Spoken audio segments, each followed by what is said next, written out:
Hello, my name is Jason. I am the vet at PetO. This video is going to summarize 4 things to look out for during Christmas with your pet. Most commonly, we see pets having heat stroke in Christmas. So pets are like children. Sometimes when they get too excited and too happy, they forget to do the normal stuff, such as taking a break and having a drink. So please remember that when you're out playing, try to avoid taking your dogs out during the hottest time of the day.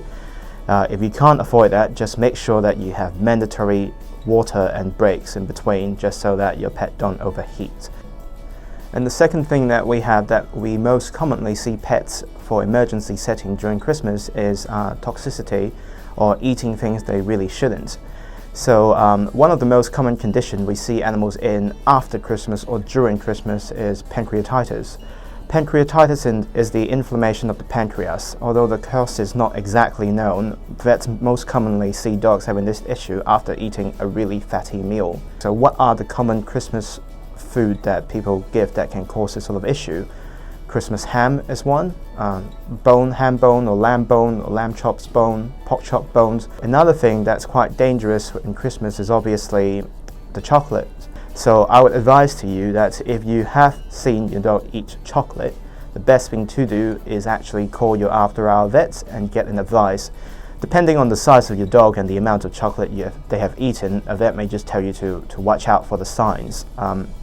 Sudden cardiac heart increase of activity, so they get really excited, they get really jitterish and they can't stop, and in serious events the heart can overdo itself and you can suffer a heart attack. So in all seriousness though, the best thing to do is probably avoid your dog having chocolate. So put the chocolate away, put it in a cabinet, put it on top of the high dining table. Don't ever leave it under the tree, because that's normally where things go wrong. In a Christmas meal, while everyone's happy eating it away, you may feel like your dog is missing out. So I often, on a Christmas day, I would home cook my dog's meal. So they will still have their kibbles, but they will have a healthy serving of chicken breast boiled and mixed in with it. When they finish their food and you're still eating and you feel bad, what can you do? You can just get them healthy snacks like dried chicken snacks and chicken breast. It normally takes a dog a fair couple of minutes to go through one of these. So I normally have a bag open on Christmas Day just for my family of 2 dogs to go through them slowly, and to keep them distracted so that they don't go sneaking for that Christmas ham or that Christmas turkey or other things. The third thing, which is perhaps the most dangerous thing I would say, is Christmas camping. Australians are lovers of outdoors, and understandably so. Australia is such a beautiful country. Typically in Sydney area anyway, this sort of problems you see most commonly is paralysis tick during summer.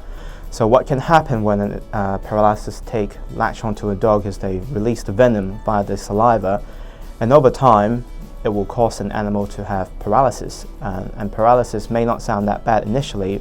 However, as time goes on, it can actually even paralyze your heart and your lung muscle, causing an animal to just suffocate or have a heart attack. However, they can be somewhat easily prevented if you were to just put your animals on paralysis tick prevention. The product that I recommend the most is NexGard Spectra. It is a once-a-month tablet that you just have to feed your dogs. I like it the most because it does everything almost, short of tapeworm, and it's just a once-a-month supposedly tasty chew. I haven't had it myself, so I can't guarantee it's tasty, but my dog seems to love it. So another thing that can quite dangerous, perhaps more in the rural areas where I came from, is snakes. So what should you do if you have seen your dog bitten by a snake? The first thing to do is to, when it's safe, get your dog out of there and take a picture or some form of identification method of the snake and rush them to the hospital straight away. And finally, COVID has been tough on everyone. You can't invite anyone to your homes for a very long time. So now that the restrictions are slowly starting to lift, I imagine many people would be inviting friends and families over for a Christmas dinner at home. However, this is also quite commonly the time we see people coming in with their pets with reports of stress-related problems. So for example, cats are very lovely animals, but they tend to be very shy and very timid. They have their core group of families, which is your immediate human families and their other pets' families. So when they have strangers come into their home, they tend to get very stressed. So what are some of the things you can do to avoid stressing out your cat? If your cat is not very social, find a room or safe place where they can hide and avoid interacting with strangers at home. So other things you can do is provide your cats with many places to hide, because at the end of the day, cats do tend to like to hide when they get scared. So for example, setting up something like this in a high area where they can see the room is a good idea. Cats are prey animal. They hunt, but they're often also hunted in the wild. So a cat tends to like to be in an area where they know their back is secured, hence something like this. And they like to have an advantage of height, so they can see what's going on around the room. So if you can't hide your cat away in your guest bedroom or your study, then just set up a nice hidey area for them.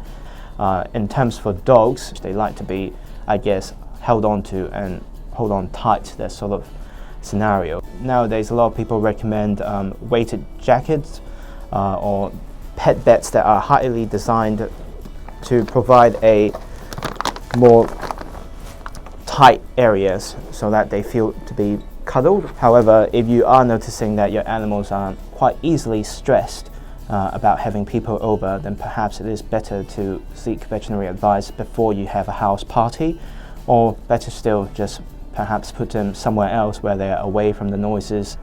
So to sum up, those are my 4 main tips for what to do and what not to do during Christmas with your pets. Now, we wish you a very happy Christmas from PetO. Now that COVID is over, go out there and have some fun safely, especially with your pets, and hope to see you all next year.